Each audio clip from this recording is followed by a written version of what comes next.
Okay, picking back up in the Portable Jung, we're carrying this forward. We're dipping into, we're just about finished with the editor's introduction of the master period of Carl Jung's work in between 1921 and 1946. And we continue by scrolling through psychological types and the transcendent function. And then continuing, the editor writes, Jung distinguishes symbols from signs. Living symbols become signs when read as referring to something known. As for instance, the cross to the church or to a historical crucifixion. A sign becomes, on the other hand, a symbol when it is read as pointing to an unknown. The inconceivable God, beyond the four beams of the cross to which Jesus went when he left his body on the beams, or better, when he had already, or better, which was already immanent in the body on the beams. Better still, which is immanent within all bodies at the crossing points of lines drawn from the four directions. Okay, so that's going to take a lot to unpack.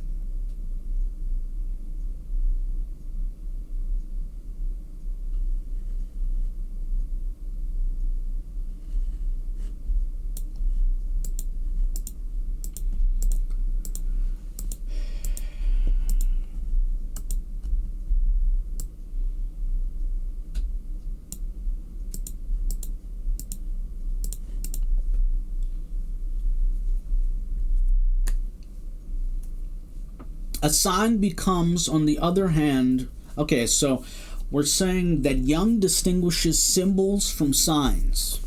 This is important because when we get to volume 6, at the back of volume 6 is definitions. And it's important to dip our toe into those. We'll probably take some time to be able to use that later at a later date. But in this case, we're talking about the Portable Jung, Joseph Campbell doing his work to introduce these concepts to our minds so that we can better understand what's going on in terms of how Jung is formulating his ideas and his theories and conceptions. So Jung distinguishes symbols from signs. Symbols from signs. Living symbols become signs when read as referring to something known. Living symbols become signs when read as referring to something known. Living symbols become signs when read as referring to something known. Read as referring to something known. Hey, that's something known. Hey, that's something known. Living symbols become signs. They transition, signs, symbols, symbols, signs, signs, symbols, symbols, signs. Transition when read as referring to something known. As for instance, the cross to the church or to a historical crucifixion. A sign becomes, on the other hand, a symbol when it is read as pointing to an unknown. A sign, on the other hand, becomes a symbol when referring to the unknown.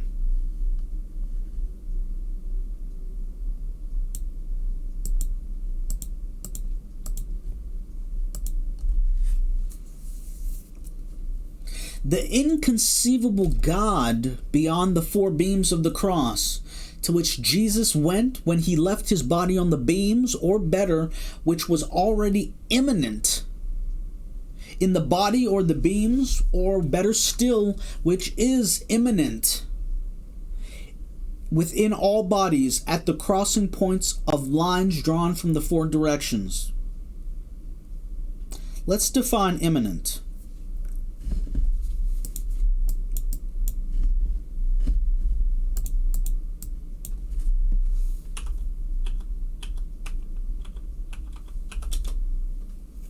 Immanent. extending or operating within, inherent, imminent, imminent, imminent, imminent. So where are we at with this conceptualization? Individuation is Jung's term for the process of achieving such a command of all four functions that even while bound to the cross of this limiting earth, St. Paul's body of this death, one might still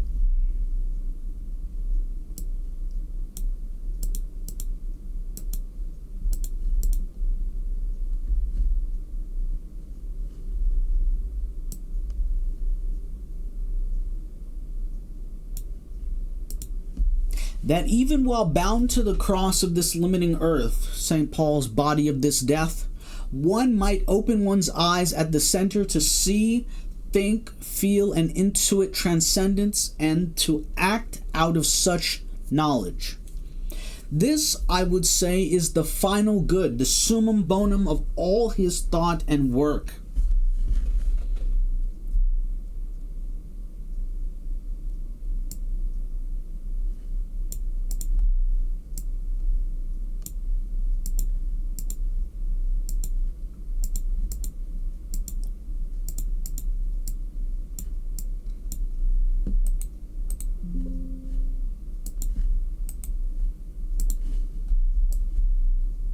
We're going to define summum bonum.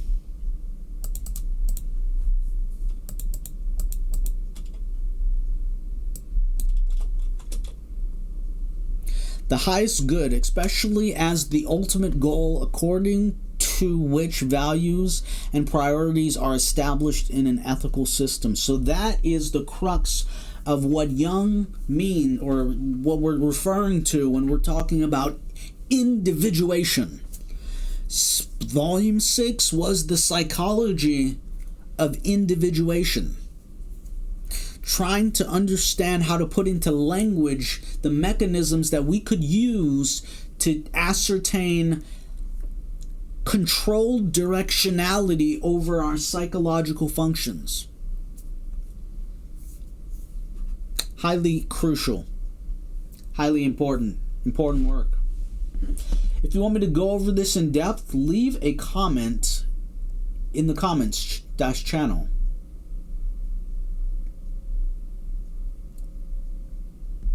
So yeah, individuation, as the editor writes, is the summum bonum. Summum bonum. Summum bonum. Summum bonum. Summum bonum. Summum bonum. Summum bonum. Summum bonum of all his thought and work.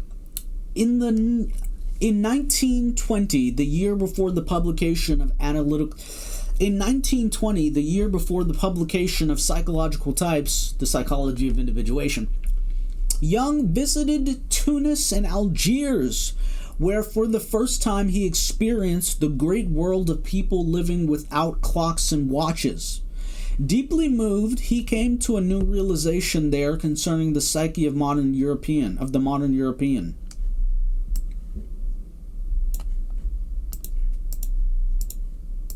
Deeply moved, he came to new realizations there concerning the psychology of the modern European. And this insight into other worlds was amplified when in 1924 and 1925 he met and talked long at Taos Pueblo, New Mexico, with Indians for whom the sun, the local mountains, and the still waters were still divine. Still were divine. His most important voyage, however, was in 1926 to Kenya, Mount Elgon, and the sources of the Nile, where both the timeless charm and nobility of the night terrors of the primitive condition were made known to him directly, and his return. Okay.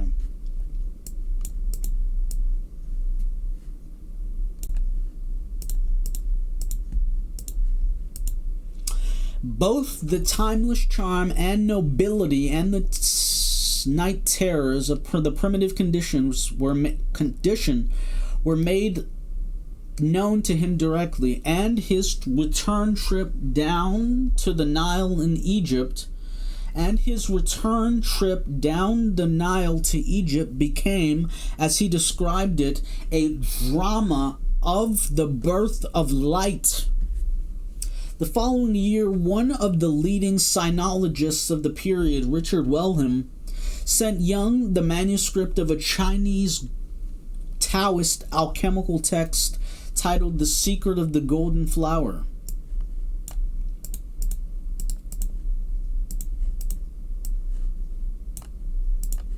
which dealt with the problem of a centering amidst opposites, and it was, Jung declares through this Chinese text, that light on the nature of European as well as Far Eastern alchemy first came to him.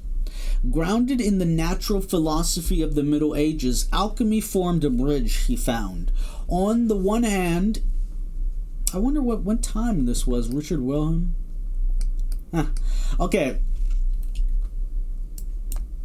Alchemy formed a bridge, he found, on the one hand into the past to Gnosticism, and on the other hand into the future to the modern psychology of the unconscious.